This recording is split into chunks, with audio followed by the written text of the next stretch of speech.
Welcome to the Evolve Podcast, a podcast about disrupting your life to spark new evolution. Evolve your body, evolve your mind, evolve your soul, and evolve your tribe. And now it's time to disrupt.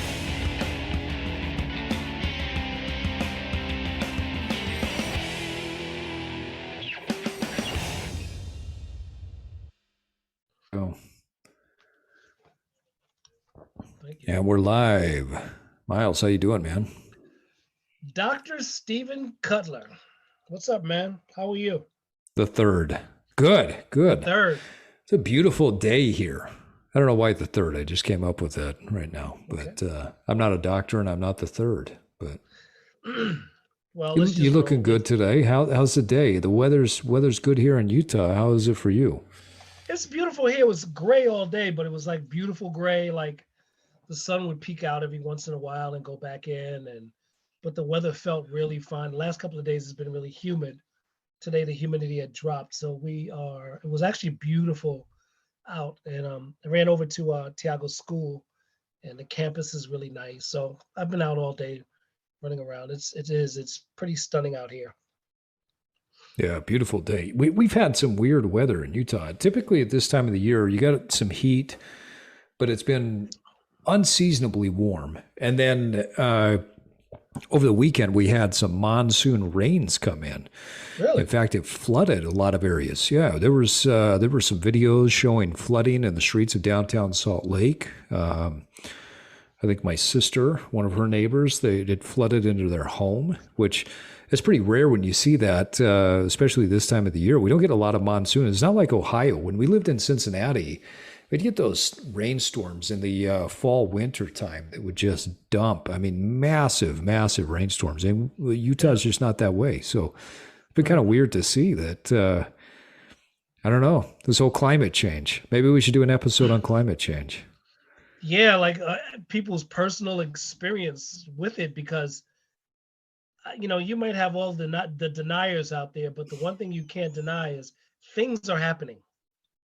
Things are happening. I was watching something the other day about apparently somewhere in the States, it might have been Ohio or wherever, somebody was electrocuted and died during a storm, where they said the electricity has never been like this. And they kind of attribute it to what's going on with the climate. But there's a lot of things that are going on that we have not seen. Well, we haven't seen them in our life. And I don't know, that's the interesting part of the climate change debate is, has it happened before? And we just don't have record of it. Because one thing I can tell you is I've never seen weather like this where I live. When I was a kid, summers were pretty predictable. Winters were pretty predictable. Right. And that's just not the case anymore. It doesn't snow until later in the year. The summer now is unseasonably hot. We've gone through periods of drought and periods of where we get more snow, but it's far less predictable than what it was. So it's things are changing, and I think that we've got to observe it. I lived in New York City for 40 plus years before I moved to Utah. And while I was in Utah, the Sandy storm, where you actually saw flooding in the subways, I had never seen that. Really? Huh. Ever. It had never happened in New York City. And then there was another storm years later, same thing. I had never been in New York City and seen anything like that. Yeah, so it makes you wonder if some of these things are anomalies, if we've got some actual change going on. It'd be an interesting thing. We need to get a climate change expert on here and we do. Maybe take both sides, talk about it from both sides. Because I thought about that the other day of how the climate really seems to be changing where I'm living. And I'm fascinated, I'm curious by it. It's talking about change. I mean, things change constantly, but far too often in life, I think we get used to what we're used to, meaning that the beliefs, the habits, the things that we have done for as long as we can remember, and maybe even before we can remember, we still hang on to those things for a long time. And that's a big part of what we're going to talk about today. What I find interesting or funny, though, is that you and I, we've got a weird synchronicity going on. and it's been going on for a few years where I'll call you up or you'll call me and we just randomly will talk about whatever. What are you reading? What are you studying? And this concept that we're going to talk about tonight, you didn't call me and say, hey, you should start studying this. I didn't call you and say, hey, look into this. We just started a conversation one day and found out that we're both diving pretty deep into this concept of limiting beliefs. And I know it's a topic that you've studied before. It's something that I've studied before. But it's really funny how we have this synchronicity and then we're able to talk about, debate, discuss these ideas. And so this was another one of those where we thought, hey, it's we got the synchronicity. We're going on on our regular friend conversations over the phone. Why not turn it into an episode? So that's kind of what we're thinking tonight. Well, think about it this way. It's not things that we've studied and read. It's things that we've experienced. Yeah, that's one of the biggest pieces too, right? I've experienced my limiting beliefs. I've felt them in my guts. Yeah, it's become the wall that we keep running into. It's funny, I put a tweet out there the other day. What's that? Go ahead. I said that's the gap. The gap is when you study it, it becomes theoretical. But at the same time, it's theoretical. It's still a living part of you. And you're like, okay, I got the tools to escape limiting beliefs, but my being still steeps me in my limiting beliefs. So you always fighting that battle. Well, you are, because you want to be comfortable, right? I mean, we all want to be comfortable. You all want to stay in that scientific state of homeostasis. Like I mentioned earlier, I put a tweet out there the other day talking about that those who know and those who grow, the biggest difference is the frequency at which they examine their limiting beliefs. I had somebody respond to my story saying, well, that's actually not true because you can't examine your limiting beliefs. You can just examine your beliefs, and then you find out that they're limiting, which to a certain degree I agree with. But at the same time, if you ask yourself, what are my limiting beliefs? I actually think you can examine them. And I think that you can get to a point where you find them and you don't necessarily have to run head first into the wall. It's not like a Mack truck coming and smacking you in the face every single time that you have a limiting belief. So we thought about this episode that it's going to be a little bit different from our regular episodes. Typically we take a topic, we talk about it, or we're interviewing somebody about that particular topic. So for our listeners, this episode is going to be a bit more action-oriented. And what we mean by that is that it's an episode that's going to take you through a process. So if you're typically the type of person that's going to be listening to us in the car or while you're doing something else, this probably isn't the episode for you to listen to doing your normal day-to-day thing. In fact, we would recommend that if you don't have the time to listen to this episode, where you can dedicate your time to really focusing and going through the practice, put it off. Schedule some time. Do it tomorrow. Do it the next day. But listen to this episode with the intent to go through the practice. Because in order to get the most out of this episode, we want you actively listening. We want you actively involved, pausing, participating, and really engaging with the content.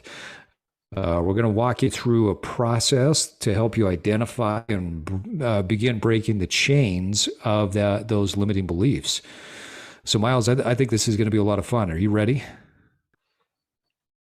Yes, I think I am. That was a long pause. I was like, okay, here we go. Well, because you feel maybe. A little vulnerable. That's a big old maybe. If you're about to expose yourself, yeah. you feel vulnerable, And the one Isn't that a funny thing? Yeah. You're afraid of what people think you're gonna, or think about how you think, right? I mean, what a weird thing that is. You're afraid that people are going to judge how you think. That's strange to me, but we all do it. I don't know if I'm worried about what people will think as much as I will be voicing something loudly and I'll hear like the contradictions, possible hypocrisies. Sometimes when you say things loud, it almost sounds like you're hearing how simple it can be to get over them. And the second question is, why haven't I done that? Yeah. Like, what is the power of the limiting belief, because the limiting belief in the face of knowing what it is expressed loudly, you kind of ask yourself, yeah, I can't shatter that. So it's almost like a confession. It's like I could give two shits what people think. It's almost like a confession to myself. Yeah, good point. So good point. That's what really gets me feeling vulnerable about in a way, it's funny because we look at it and we say, why haven't I done something? Because when we recognize what those limiting beliefs are, we realize how stupid they are, right? It's the thing that's been holding us back. There's that story of that's used over and over and over again, that if you take an elephant when they're a baby and you tie one of their feet to a stake with a rope, and that elephant pulls on the rope and it can't pull the stake out, and it struggles and pulls and struggles and pulls, that at a certain point it will give up.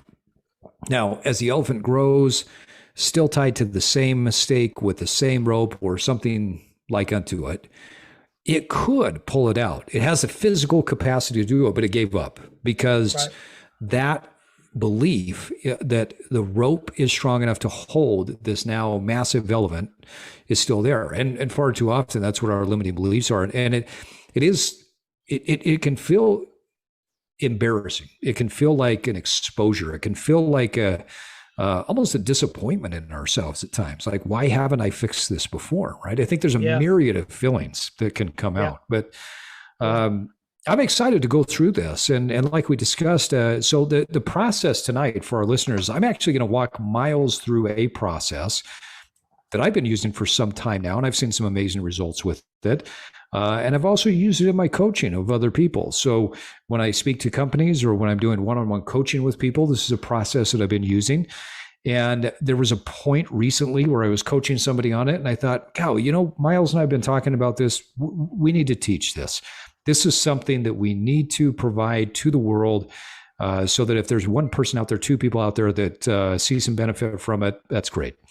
So for our listeners, here's how we're going to structure this episode. I'm going to walk Myles through a series of activities, and I want you to follow along with us.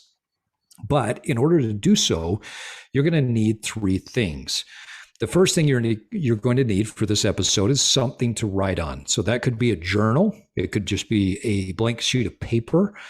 It doesn't matter what it is. Maybe you could use a whiteboard. I don't care. Whatever is in your practice, that is something that I want you to get. You need something to write with, a pen, a Sharpie, something that's going to resonate with you. Now, don't think that you're going to type this stuff, because they're, without going too far into the science of why that's not as effective as writing, you just got to trust me on this one, that if you use a pen and paper or something tangible that you're writing with, you're going to get a lot more out of it. Last thing that you're going to need is some sort of ball that you can hold in your hand and squeeze. So that could be a tennis ball, a racquetball, a lacrosse ball, something like that. But it's got to fit in your hand, and you've got to be able to squeeze it. What is that ball you have there? I like that. Massage ball. There you go. Ball. Looks like a bumblebee. It really does. Yeah, that's cool. Okay, so let's get started. Myles, I'm going to read you a definition of the word mindset, and then I want to break it down for you and for our listeners.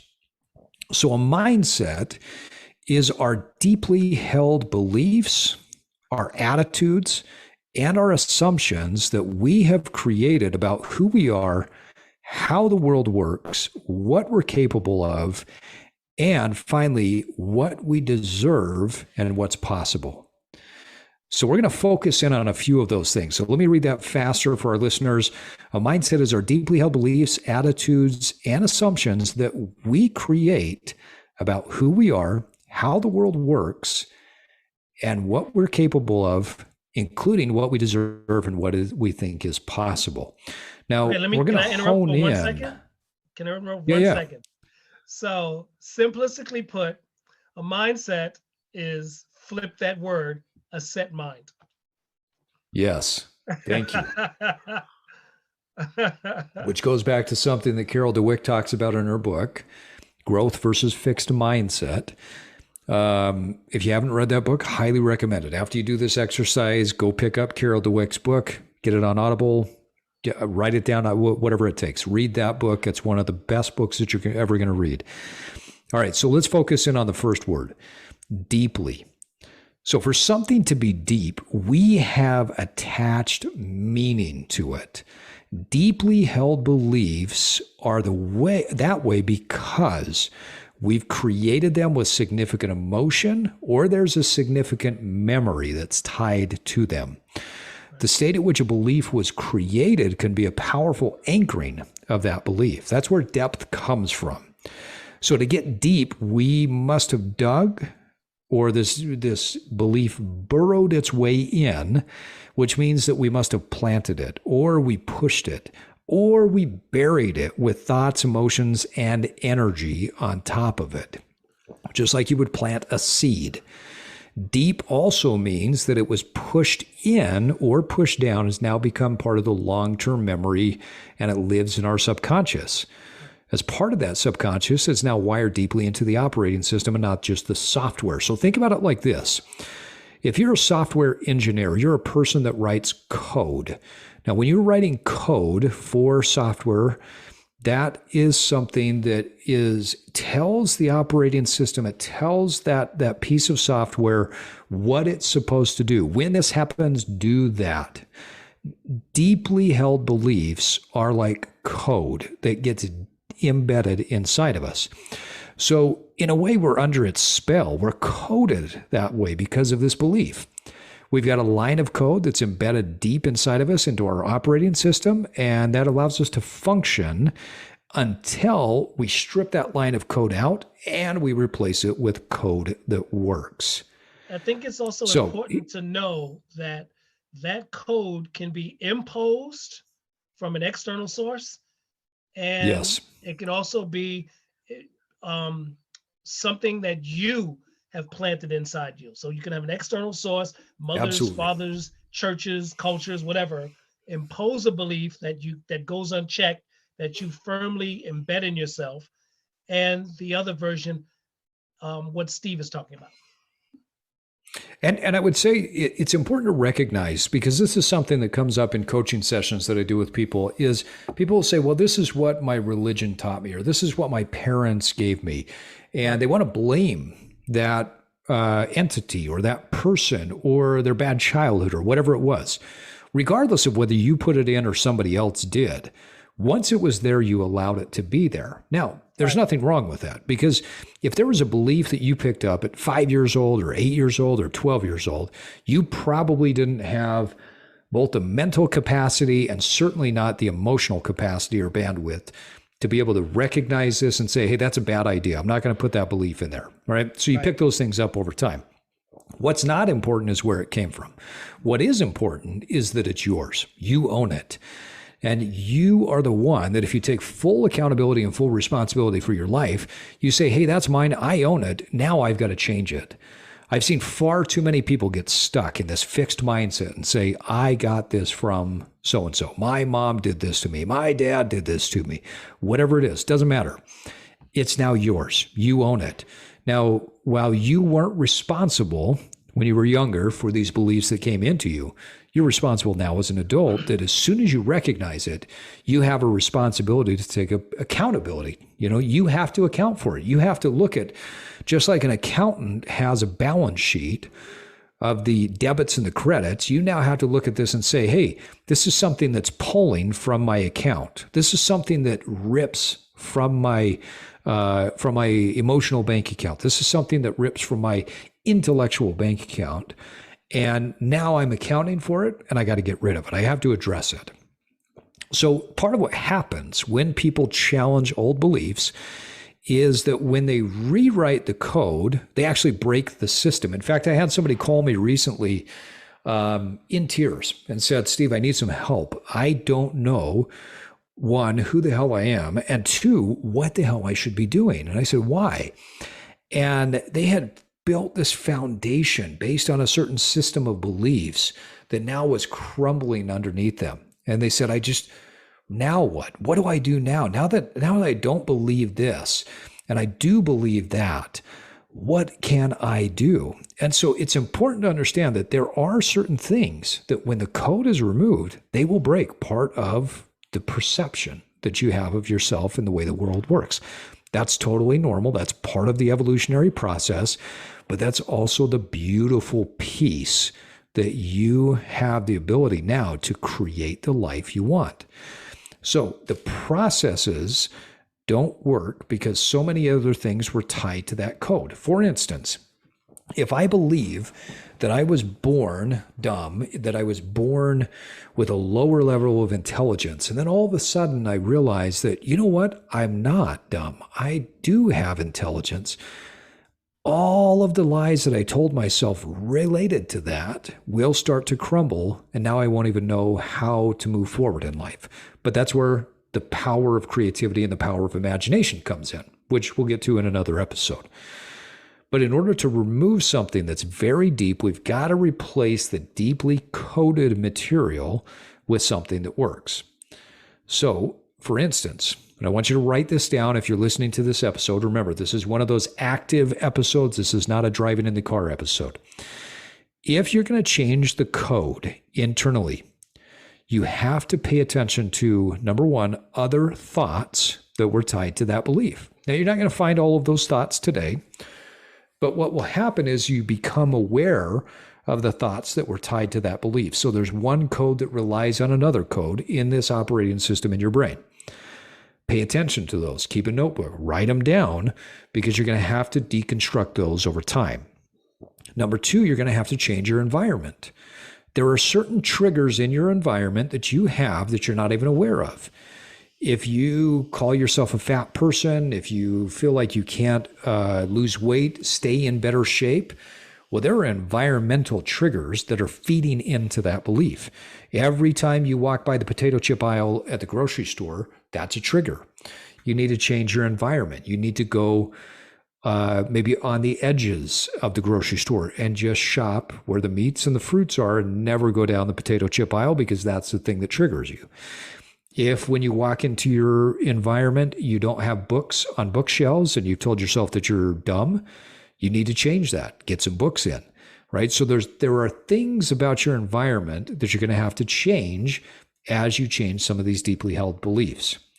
The third one is your dress and your appearance. Now, again, this is a visual cue that reflects back. It gives you feedback. It feeds you, okay? Think about that word, feedback, feed, and then back. It gives back to you something that feeds you. So the way that you take care of yourself today visually plays a major impact in the beliefs that you have. If you want to change a belief, you're going to have to change something about the way that you take care of yourself. Maybe it's just a change to your haircut. Maybe you dress a little bit nicer. Maybe you brush your teeth a little bit more, whatever it is. But there's got to be something about your dress and appearance because you're going to see yourself in a different light. The fourth thing is you're going to change your actions and your habits. Now, we're going to talk a little bit about that today, but you actually have to start doing some things that change what you do, and you've got to deconstruct and then reconstruct certain habits. And then finally, the last thing is you have to change the words and the spells. You think about this, that we cast spells. That's the term spelling literally means that you're casting a spell. You're putting something out into the universe that casts a spell. And so you're going to have to change the words that you use. Now, there are 3 V's in communication. There's visual, verbal, and voice. Visual is what you see. Verbal is what you're saying. And voice is everything from tone, inflection, all of these other pieces. So in order to change these beliefs, you've got to pay attention to the words and the spells, because the spells hypnotize you. They mesmerize you. If you're going to create a new belief, you've got to pay attention to how you're being hypnotized and mesmerized. All right, so we've just covered this concept of deeply. Let me read the definition again. So a mindset is the deeply held beliefs, attitudes, and assumptions we create about who we are, how the world works, and what we're capable of and deserve and what is possible. Now, Myles, let's talk a little bit about held, okay? Gay Hendricks, in one of his great books out there, talked about this concept of upper limit problems. And an upper limit problem, as he defines it, is really when we hold tight to a belief that just stops us from going forward, kind of like we talked about before. It's the wall that you keep running into. So it's like grabbing that racquetball or your yoga ball and holding it tight. So this is where we're going to jump into the exercise. You ready to exercise a little bit, Myles? Yep. All right. Now, for our listeners, here's what I want you to do. If you know what your limiting beliefs are, put us on pause for just a second and write them down. Write down 2 or 3 of your limiting beliefs. And if you're not sure how to identify your limiting beliefs, let me give you a few prompts to get you there. Now, before the episode, Myles and I talked, and he wrote down a few of his limiting beliefs. And so as he goes through this episode and gives us his honest reaction of what's happening to him, he's already done this exercise. So for those of you that are listening to us at home, go ahead and put this on pause after I've read through some of these prompts if you need them. But to identify a limiting belief, there are about 4 things you need to ask yourself. So first is there a belief that you have that's stopping you from moving forward and it's been nagging you for some time? So it's kind of in your belly, it's in the back of your brain, and it's saying, hey, you know what? We're not sure if this belief still resonates with us. Number 2, it's the thing you've been ignoring. In the quiet moments, when you're going to bed, it's the thing that wakes you up in the middle of the night, and it doesn't go away, but you've been ignoring it. That's a great sign that that's probably a limiting belief. The third thing that you can ask yourself is this something that you think about, and this particular thought stops you from moving forward? You may feel optimistic and positive, and as soon as you think about this belief, it stops you from moving forward. That's a limiting belief. And finally, another prompt you can use is this thought something that takes the wind out of your sails, or in other words, it deflates you? If you have energy, you have motivation, and you think about this particular thought, it deflates you and brings you down to less than where you are. Now, this is a great time to write this belief or write these beliefs down on a piece of paper. You can pause this episode. You can come back to it once you've got that written down, but I would encourage you to write it down. Again, don't type it, write it. You need to feel it. You need to see your own handwriting. Myles, I know you're ready to go, so let's get started. So if you're a listener that has written your beliefs down, you put us on pause, now you're back. I want you to walk through this exercise with Myles, just like we have been, or just like you're going along with him and experiencing this with him. Okay. All right. So Myles, here's what I want you to do. We're going to start with step 1. I want you to take that racket ball or that yoga ball that you have, and I want you to just feel it. Pay attention to the weight. Feel the texture. Now you're just going to take all of this stuff and you're going to internalize it. I don't want you to talk about it. I don't want you to verbalize it. I just want you to feel the weight, feel the texture. Is it smooth? Is it rough? If you squeeze it, does it push back, or does it yield to your pressure? What is this, limiting beliefs on eroticism? Thank you. Yes. Now, Myles, I want you to slowly remove your shirt. So feel the tactile nature of this ball. Okay. Okay. Now we're going to use this ball, and this is going to represent your held belief that you have. Okay. Okay. Now we all have these beliefs, but here's what I want you to do. I want you to take your belief and I want you to hold it at a 90-degree angle out in front of you. So your arm is the upper arm is going to be kind of at the side of your body. Elbow is at a 90-degree angle. And now I want you to feel the weight of it. So when you're holding it there, how heavy is it? How long could you hold that, Myles? If you're just shoulder in, arm is, elbows touching the side of your body, and you're at a 90-degree angle, how could you hold that right there? Oh, probably forever. Like a long It's not time. very difficult, right? Yeah. No, I'd start to feel the weight of my arm before I started to feel the weight of the ball. Okay. Now, with the palm up, and your arm is in on the side, and so you're at a 90-degree angle right here. With your palm up, I want you to squeeze that ball. Okay. So put some pressure into it. And I am. once you're squeezing it, I want you to squeeze just a little bit harder. Okay. Now squeeze it and then pay attention to what's happening in your fingers and your forearm. Where are you tightening? Where are you tensing? Do you feel it in the upper arm? Do you feel it in the shoulder? Where do you feel, Myles? Forearms. Forearms Okay. and fingertips. So for our listeners, I want you to take note. Where are you feeling it in your body? Now, wherever you think you can get the best leverage on this ball, I want you to squeeze it as tight as you can. So again, we had you at a 90-degree angle. I don't care how you put it now, but just with one hand, I want you to squeeze that ball as tight as possible. Maybe your hand is going over, maybe you're putting it down by your side, wherever it is. Put that ball in a position where you feel like you've got great leverage on it, but you're still squeezing it with one hand. Yeah, I have it at my side. Okay. So my arm is fully extended downward and I'm squeezing it. That's where I get the best leverage. Okay. So you're squeezing it harder. Can you get more pressure on the ball with it down by your side? Yeah, I can. All right. Now, here's my theory. Now, again, this is a theory. I haven't tested this with hundreds of people. This is just something that I've tested with a few. I've tested with myself and I've tested with a few other coaching clients. My theory is this. Wherever you move the ball to, that's the area where you tend to hold a lot of stress with that particular belief. So I want you to pay attention to the nuances of emotion that come relative to that limiting belief. So for instance, if you're putting it down by your side, you might be the type of person that packs your belief into a suitcase and you carry it along with you, right? Now, final step here. I want you to grab that ball with both hands. And with the ball with both hands, I want you to press in on it and squeeze it as tight as you can.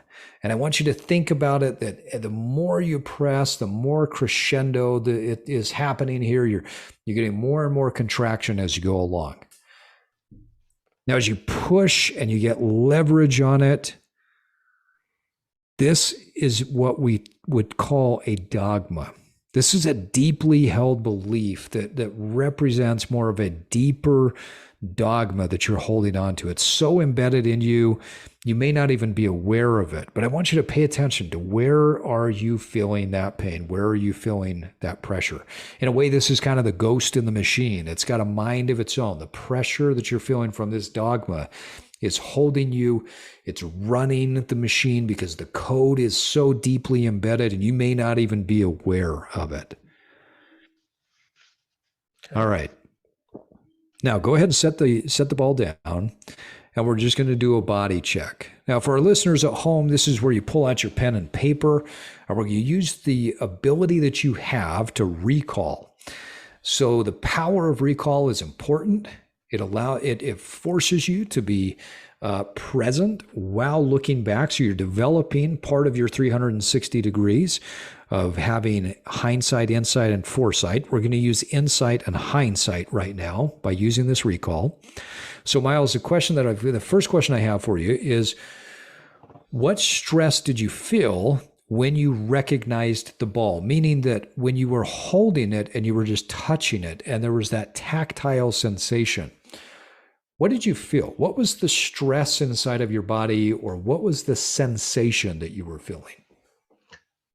Oh, I felt the tactile nature of the ball. I felt what the ball felt like as I started to grip it. I felt less of the ball and more of the tension in my forearms, fingertips. Same thing when I was squeezing it with two hands. I felt more in my forearms. And it was almost as if I felt so much tension in my forearms and fingertips, I didn't feel the ball anymore. That's an interesting thing to note. So you think about this, like how would that relate to how you respond to stress.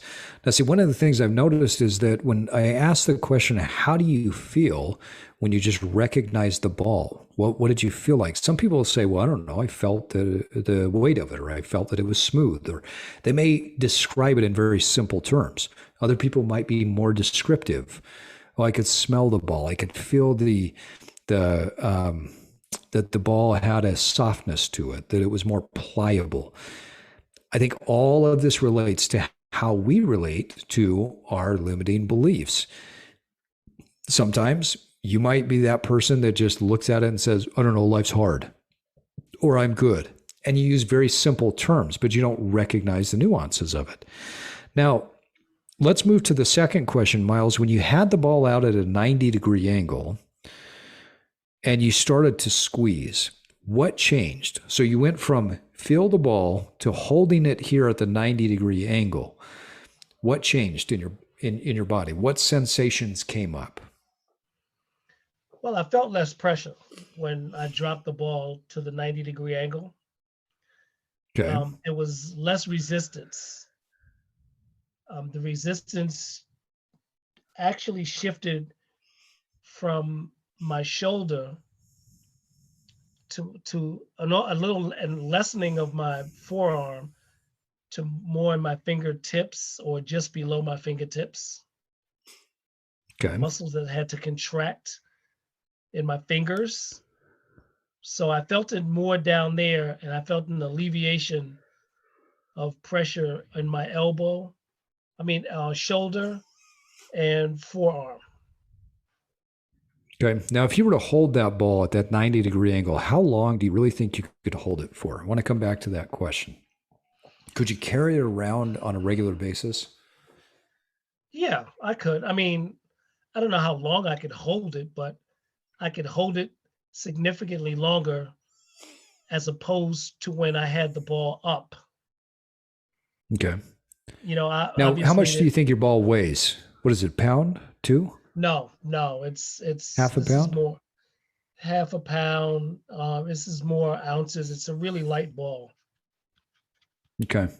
So even that half a pound ball, if you were to carry that around, and I told you, hey, you have to carry this around every day, all day long, how long would it take for your body to get out of balance? Even with a few ounces. How long would it take for my body to get out of balance? Yeah, if you had to hold that in your right hand from when you woke up in the morning to when you went to bed at night, you always had to hold that ball. Couldn't set it down. You couldn't do I don't know how anything long it else. takes my body to get out of balance, but I mean, there would be a significant amount of discomfort. I don't know where Yeah. that discomfort would take me in terms of, falling back down on my bed because it's just getting too much, sitting down. I don't know what it would do there, but it would be upsetting. Yeah. If I Here's the had funny thing. Oh, go ahead. no, I'm just saying if I had to do that, my gait might change. I'd probably Yep. start to get a little exasperated, tired, maybe even pissed off. Yeah. Mentally, emotionally, it would wear on you, right? So Yeah. here's an interesting thing I learned years ago when I was working in health and fitness, and my primary specialty was on fixing people's postural problems to get them to a higher level of performance. So whether you're a professional athlete, a collegiate athlete, or a busy professional, I would work to fix problems and get people functioning at their highest level. Well, one of the biggest problems that I used to fix, especially with executives, is they had an imbalance in their hips. And part of that came from because back in the day, people would take their wallet and they would stick it in their back pocket and they would go sit on that. And when you sit for several hours a day and you've got a wallet in your back pocket, little by little, that changes the way that your hips are balanced. It shuts down certain muscles on the side that you're sitting on versus the other side. And little by little, you create this nuanced change. Now you multiply that over days, weeks, years, and you are in a terrible spot after about 30 years of doing that day after day. And it would take a long time to create a more balanced hip that client then could function with. It's the same thing with our beliefs. We don't notice them until they become a problem. And sometimes it can take us weeks, months, or even years of holding on to that belief before we actually feel the pain. That could be physical pain, emotional pain, whatever pain it is. You may not notice it for a really long time. Okay, now, Myles, final two questions. Next one is, when you move to the ball to get the most leverage, where did you move the ball to? Directly by my side.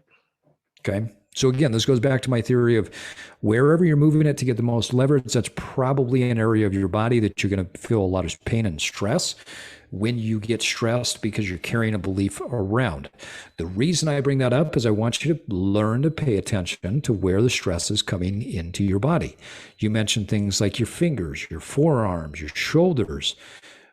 What I've found in coaching people is that oftentimes there are these entry points into the body, meaning that if a certain person gets stressed, they always feel it in a certain area. Maybe it's the right trap or the left neck, or they tense their shoulders up, or they feel an upset stomach, or whatever it is. But wherever your stress entry point is, I want you to make note of that, because knowing yourself and knowing your body is crucial to getting rid of your limiting beliefs. Final question is, how did you feel when you really got on top of it? Meaning that when you put both hands on that ball and you were using all of your faculties to create that pressure, how did that feel? Where did you feel the stress of that belief or that dogma, right? That's what we're using as a representation of belief or dogma. So Myles, what did that look like or feel like for you? When you were pushing on that ball with both hands, how did you feel? How did I feel when I had it with both hands? Obviously, it was more firm. It was more, I think you might like this. It was more firmly embedded. I like that. Because obviously the distribution, holding the ball and then having my second hand hold the ball also was the weight was distributed evenly, so it took a little pressure off the right hand, which I was holding the ball with, but I was holding it more firmly because I had both hands on the ball. Okay. Now, for our listeners, I want to back up just a little bit, and I want to walk through some ideas and some theory here. Okay. We're going to do the body check. And let me reiterate why the body check is so important. And I actually want you to write these things down, because if you can recognize where you're feeling the stress, first and foremost, you're going to be able to have a system of identification. And what I mean by that is this system of identification allows you to identify where you feel pressure and stress relative to each one of these limiting beliefs. So we're going to go back through. Now, when you felt the ball and you just touched it, the tactile, I want you to pause here and write it down. What did it feel like? Are you one of those that just describes it in one or two words? Or are you somebody that goes into the deep nuance? Write that down and observe it. There's nothing wrong or right about either one. And that's something important to recognize, is that we all respond to stress and we all respond to limiting beliefs in our own unique way. There's not a right or wrong to it, but you do have to recognize where it is. The second one is that I want you to write down is, what stress did you feel when you were holding the ball at that 90-degree angle? Then I want you to write down the answer to the question of, how long could I hold this before I start to feel stress, tension, and pressure? And maybe even ask yourself, how long would it take in order for me to have an imbalance from holding it at that 90-degree angle? Now, listeners, the next thing I want you to ask yourself is, what stress and strain did you feel when you were squeezing it at that 90 degrees? Where are you holding on to the tightness and the pressure? Next, when you move the ball to get leverage, where did you do it? Now, some people I've seen hold it over their head. Some people push it down. Some pull it close to their body. There are organs that are representative of these stress points. Like we mentioned before, Myles holds his down by his side, and that could just simply be that he feels like he's going to get the most leverage from it, or it could mean that you tend to carry your stress with you. It's external. I've seen some people hold it up over their head, which means that a lot of their limiting beliefs are in the clouds, or they hold it close to their heart, which means that you've deeply embedded these things. So it's important to pay attention to where did you go when you were trying to get the most leverage.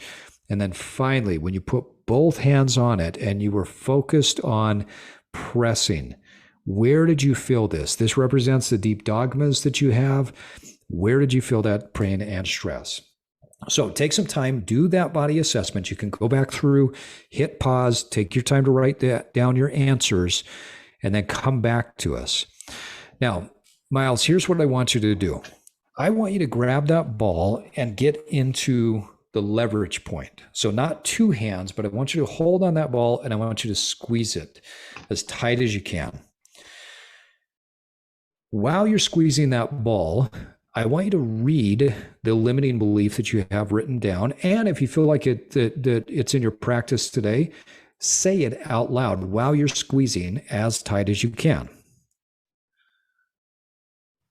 So now, wait, say that again. You want me to, I'm squeezing the ball at squeeze the ball at the optimal leverage point? Yeah, wherever you can get so if it's down by your side, squeeze the ball at that optimal level. Squeeze it as tight as you can, okay? Right. Now, I want you to read your belief, and you can either do that just in your mind or you can read it out loud, okay? I don't really care. So you don't have to expose yourself on the episode if you don't want to, because the reality is none of our listeners are going to expose themselves right now. They're just doing this in the privacy of their own home. So if you're, all right, so I want you to hold that, squeeze it as tight as you can, because I want you to feel the tension and the pressure, and I want you to recite one of those limiting beliefs. Okay. One of my limiting beliefs is that I am too old to proceed with understanding physics, the mathematical part of physics. All right. Okay. So now that you've got that in your head, I want you to get on top of that ball even more, put both hands and squeeze tighter and tighter and tighter. Okay. Now, read again that limiting belief while you're putting as much pressure on as possible. So keep putting the pressure and read that belief one more time. I'm too old to go out and understand the mathematical parts or teach myself the mathematical parts of physics. Okay, now for our listeners, keep following along. Myles, I want you to squeeze that as tight as you can. Keep going, keep pushing as hard as you can. And I'm going to count backwards from 5. And when I get to 1, I want you to just drop that ball. Okay, so you're getting tighter and tighter. It's more and more pressure. 5, the pressure's building, it's mounting. You're getting tense through your entire body. 4, you might even feel this pressure going down into your hips, to your legs. At 3, you feel like at 2 that you can't hold on to it anymore. And when you get to 1, we're dropping. Drop the ball. Okay. All right. Okay. Now, the ball's dropped. I want you to change your state. Sit up, stand up, get into a state where if I said, hey, show me what confidence looks like, get into that posture. And then we're going to repeat a few mantras. So we just threw away a spell. You had spelling, you wrote things down, you were casting a spell on yourself with this limiting belief, and I want you to cast a new spell. So for our listeners at home, after you've dropped the ball, I want you to say things like this. I no longer believe this. I no longer need you. I no longer believe in you. I will no longer hold you. I will no longer give you my energy. I will no longer give you my time. I will no longer give you my focus. And finally, You no longer serve me. So you've just cast the spell and broken that belief. Now, here's the crazy thing. Gay Hendricks talks about this when he talks about this concept of hitting those upper limits or these limiting beliefs that we're running into, that far too often we're taking this ball, we're squeezing it, we're holding it. We have so much tension, so much pressure, so much stress, and we don't realize that we are the enemy. We're the one that's holding on to it. We are the one that's grasping it. We are the one that owns it. And as soon as we let the ball go, that pressure can go away. And if you look at that belief and realize that it's not a part of you, it's external, and you tell that belief that you don't believe in it, that you don't need it, that you're not going to hold it, that you're not going to give it energy, that you're not going to give it time, you're not going to give it focus, and that it no longer serves you, that belief can disappear and go its own way. Now, Myles, with dropping the ball and repeating those mantras in your mind, talk about how you feel. Well, it's weird. It's weird because I approach limiting beliefs from a whole nother perspective. So Okay. It was hard to say to do the mantras and feel the actual mantra of releasing a limiting belief. I was trying to make the connection between it. At one point I closed my eyes and I said it. Sometimes I think that, limiting beliefs need to be excavated in a different way. So I had a tough time matching the mantra of automatically feeling that limiting belief was gone. If that makes sense. And you bring up a great point. And that's something I want to recognize with our listeners is it's not going to be gone forever. But as soon as you stop putting pressure on it, you're no longer giving it your energy. As soon as you stop squeezing it, you're no longer giving it your time. As soon as you stop holding on to it, you're saying to it, you no longer serve me. Now, does that mean that you've eradicated this limiting belief? No. This is a process you may have to go through a few times in order to get rid of this, right? Some beliefs, you might just have to recognize them and say, well, that's stupid. Of course I can learn physics. Of course I can learn mathematics. And it might be a one and done. Whereas other beliefs might be ingrained and they may be linked to other parts of the code that's within you. And so it's going to take some time to unravel and unweave these things in order to get rid of them. So you're 100% right. You're not going to eradicate every single limiting belief in that particular moment. But what you do is you're sending a signal inside of your body that that belief is no longer going to stay with you. And you can repeat this process over and over and over again. Because what a lot of people don't understand is that our bodies work, our memories work via visualization and pictures, right? If I said to you, toothpaste, do you envision Tooth? Do you spell it out in your mind? No. Or do you envision the toothpaste, right? You just envision the toothpaste. You just see the toothpaste. You might even see yourself brushing your teeth. Well, that's how our minds work. That's how our memory works. And so what we're doing in this particular situation is you're imbuing that ball with your limiting belief. And you're going through this process. And then once you've done it that one time, you can always come back to that. You see, tomorrow, if you're starting to study physics and that limiting belief creeps back in and says, Myles, remember me? All you have to do is access memory at that point and say, wait a minute, I've already dismissed you. And you can, in no time, access memory and you can visualize what you just went through and you'll drop that belief. And each time you drop it, you're creating a new neural pathway, which makes it easier and easier to get rid of that belief. And at a certain point, as you no longer give it your energy, your time, your focus, it'll stop knocking on your door. It'll eventually go away.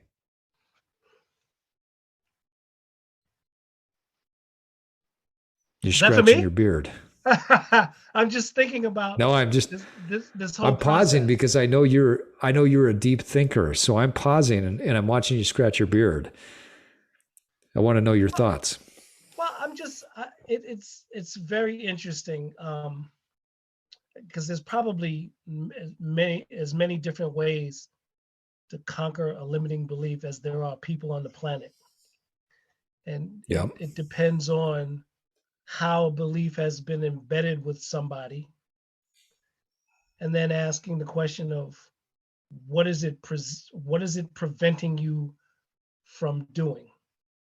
One of the ways that I've always looked at it is ask yourself to do something, give yourself a project, and then if you can't see your way through the project, something stopping you, holding you, limiting you, is to just recognize that. And then you ask the question, what's stopping me? Yeah. Great way And to recognize a limiting belief for sure. yeah, what's stopping me? And once you ask that question, what's stopping me, you'll probably come up with an answer. And this is the work that's done that's really small. It's almost Hmm. akin to the idea of marginal gains. Yeah. Because I think Yep. sometimes we look at when we want to do something, we look at the big picture. We almost look at the end results. And that's so overwhelming that being overwhelmed creates a limiting belief because you're looking Yeah. at too big of the picture. Well, But you if I were believe to that you ask, have to tackle the whole thing all at once, right? That in and of right, itself is a limiting belief. Right. Right. right. So if I were to ask you, do you speak any French at all? Now say that again. Do you speak any French at all? Any Very, French? very little. Yeah, very little. Very little. So if we were to Yep. take a language, I want to find a language that you don't speak any. Let's say German or Portuguese. Italian. Yeah, Portuguese. Italian. Although I understand some Portuguese because I understand some Spanish. So let's say Right. Italian. So we take Italian and you want to learn Italian. And I give you an Italian phrase. And you say the phrase and you say it over again, and I give you what the meaning of the phrase is. Interestingly enough, you have learned Italian. Right. It's that simple. Now, what you have to ask yourself is how do I create endurance to learn more? Yep. Yep. And so, if you had a vocabulary of 3 words today and you increased it by 5 words tomorrow, you're speaking Italian. Well, You're the not reality speaking is, Italian. You're not speaking Italian, fluently with a bunch of people, but that's coming. And when and you you bring up an recognize, important point because not uh-huh, everybody who speaks their language fluently has the same level of vocabulary as everybody else, right? isn't that interesting? Isn't that Yeah. interesting? Yeah, We can sit here and you and I can go back and forth in a conversation, and people might hear this conversation and they'll hear 20, 30 of the same words. right, Whereas you listen to someone else and they may have a larger vocabulary than we do, and right, you'll hear 50 words. right. But to your And, point, we're speaking that language. yeah, and the other thing is when you think about speaking a language, you're not going to learn the language, the particular language you want to learn. You're not going to learn how to speak philosophically in that language, scientifically. You're going to learn how to speak colloquial, everyday, um, Practical. of that practical of that language until you Right. decide to become proficient or you want to learn how to speak to a philosopher or a religious person. And now you're just increasing your language base. So again, has more to do, is less to do about learning a language and more to do with moving through your limiting beliefs moment by moment, step by step, because something said in you, oh, you can't learn a language. Learning a language is too hard. Yep. Yep. And hard is your limiting belief. Hard is that ball. And the minute you learn 3 words, there was a guy who used to do this thing to me in New York City. It was really funny. He would put something in his hand and he would say the words, try to take this. And just the word try, you always thought it was some kind of trick. And then Yeah. you would reach Yeah. down, you would take it, and you would take it. And after you took it out of your hand, he said, that's what everything is. You just go and learn how to do it. You just take And it. you just take it. And the limiting beliefs have a lot to do with, one, this idea of becoming successful. And people fail to realize there's, in my mind, when I study this stuff, 2 types of success. One is your success, and the other is being recognized for your success. You have direct control Yeah. over your success, because most success, which we fail to see here in America, is a man or woman, a person sitting at a desk in an office, working on whatever it is they're working on. We don't see that. What we see is the recognition of that success and the wealth and the praise that comes All with the that type of external. success. All the external stuff. All of the external stuff. And that's far too often how people gauge where they're at, right? Even relative to these, whatever your limiting belief is, it's, am I gauging off of what that other person does? Am I gauging off of what the trappings of society tell me I should have, right? Oftentimes that's where the limiting beliefs are lying right underneath the surface. Yeah. And I want to bring it back to, for our listeners, that once you identify these limiting beliefs and you've gone through this process of identifying, and you've gone through this process of making sure that you now have a visualization, you now have a story that you can tell yourself relative to this limiting belief. To Myles' point, you have an opportunity to immediately move forward into a new belief system.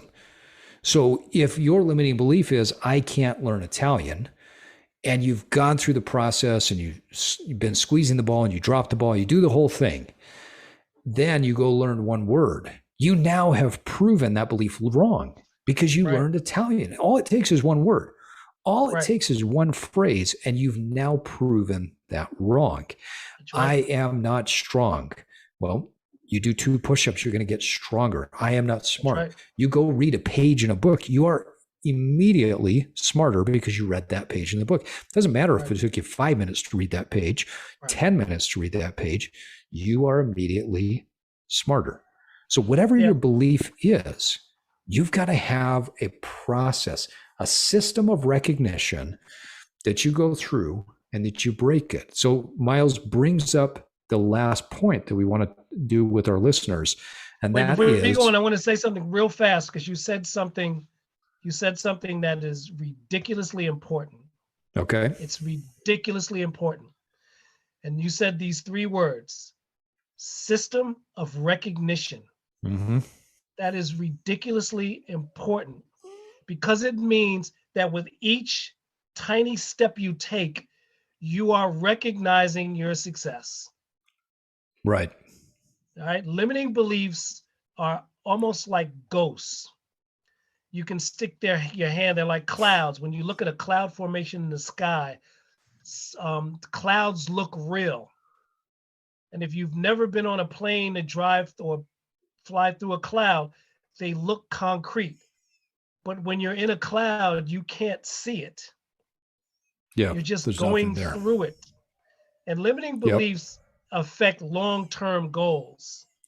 A limiting belief can still be there, but if you are recognizing, if you are aware of the steps that you're taking, and the limiting belief can still hang over you, but you recognize, I've learned 1 word in Italian. Now I've learned 2 words, 3 words. I've learned a sentence. I've learned a paragraph.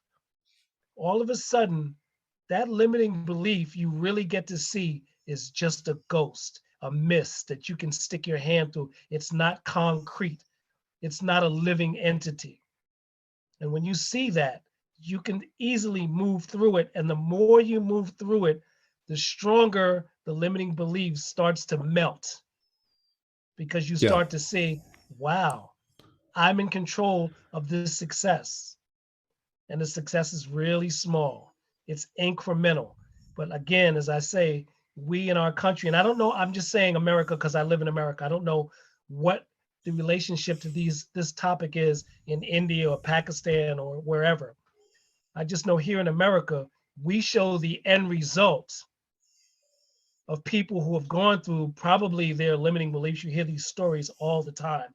Right. In the beginning, I did this, I did that, I didn't believe, because we show the end results, and the end results can really challenge your limiting belief. You look at somebody who's really successful and you say, I can't do that.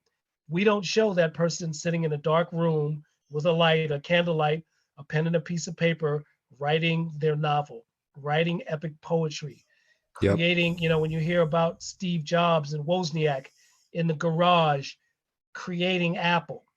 These things always start small.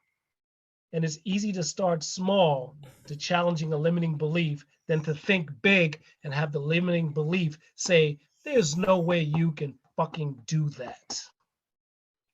And I think it's important to recognize that as soon as our listeners recognize and have this system of recognition relative to that limiting belief, this is where a lot of people get confused. Just like you talked about, if the head's in the clouds because you're flying through the cloud, you thought the cloud was real, and then you realize, hey, the cloud is not real.